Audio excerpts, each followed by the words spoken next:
We have already did house robber 1, so let's quickly go through statement of house robber 2, and we will do it quickly because we have already gone through basic code.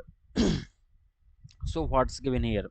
You are a professional robber planning to rob house along a street. Each house has a certain amount of money stashed. All houses at this place are arranged in a circle. See, that's the only difference from between house robber 1 and 2, that in house robber 1 linear arrangement was there, but here in house robber 2 a circular arrangement is there. And purpose of the both the problems is same, that we cannot rob two consecutive houses, otherwise it will alert the police and we have to maximize our loot. So let's see what difference comes if we have linear arrangement and if we have circular arrangement. So it's all about neighborhood, let's say A, B, C, D, E, F, six houses are there. So in circular arrangement, let's mark indexes also for them: 0, 1, 2, 3, 4, 5. So in circular arrangement, uh, 5 is neighbor of 0, neighbor of 0 along with 1. So the only difference in house robber 2 is that if you are looting index 0, then you cannot loot index n minus 1, because both of them are neighbor. So what's the difference does this create in code? Let's see that. So basically we have already seen our basic approaches in house robber 1, so I'm going to correct and optimize directly DP solution of house robber 1. Basically I'm going to use that solution to solve this particular problem. Before that, let's see what's the difference actually is coming here. So we are having template function like int rob, vector int and nums, vector int and nums.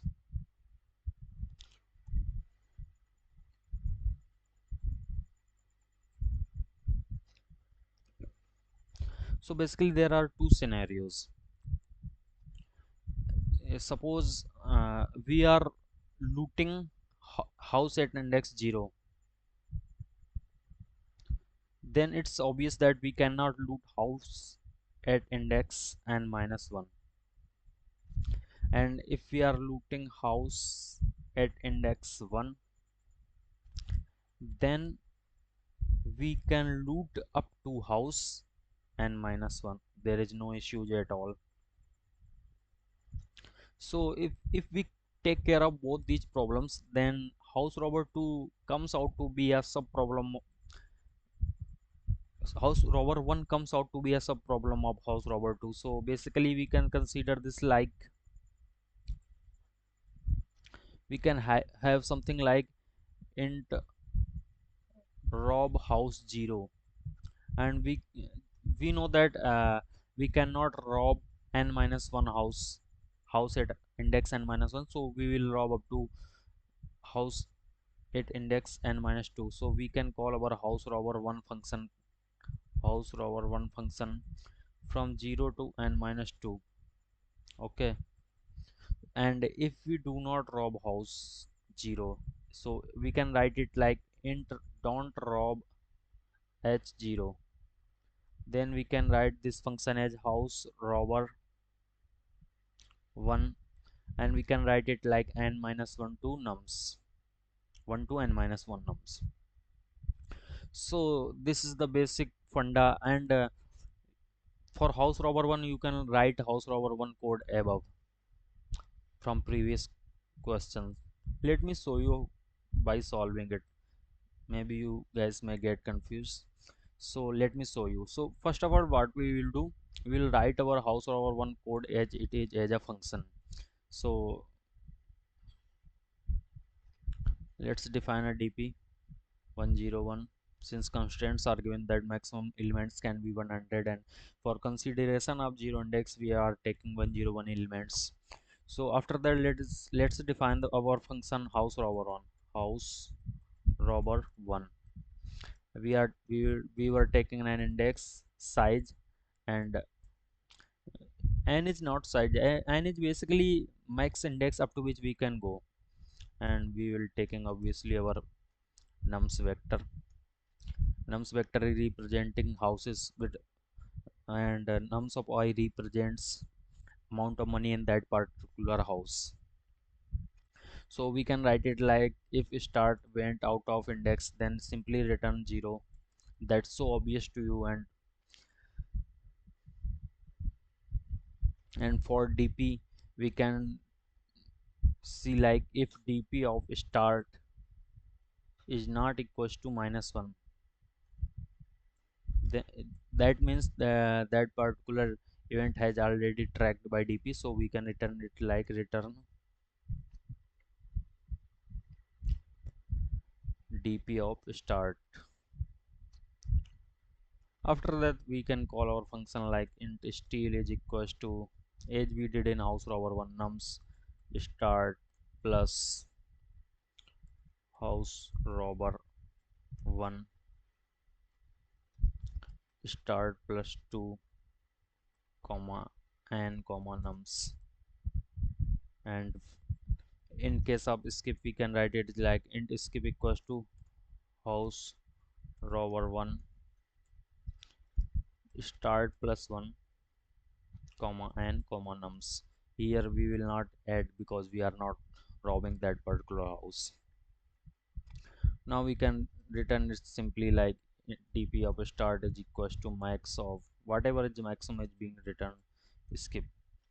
So this much code is from house robber 1, so you need not to pay high heavy attention to this one. But the only difference is that we are going to cover. We can write it like int rob house 0 equals to house robber 1. If we are robbing house 0, then we cannot rob house n minus 1, so we will go only up to house n minus 2 and pass our nums as it is. And if int don't rob house 0 is equals to house robber 1, we can write it like n minus 1 and nums.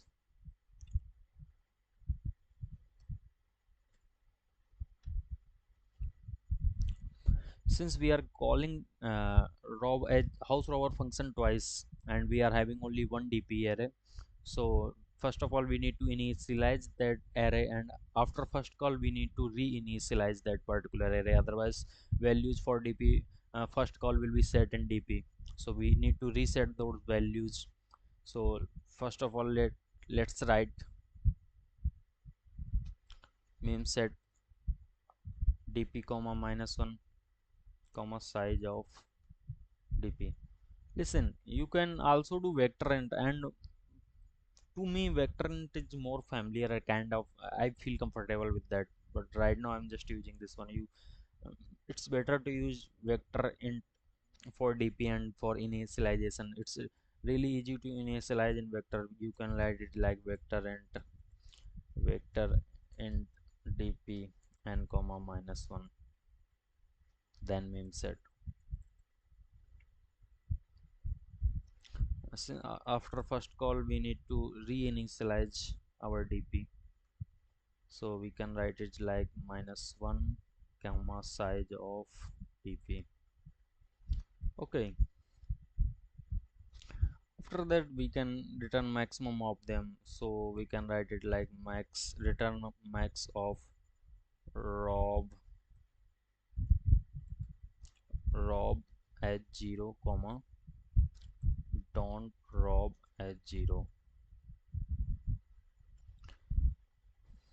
We will be having some base cases, so let's cover out them. First of all, let's calculate the size, nums dot size.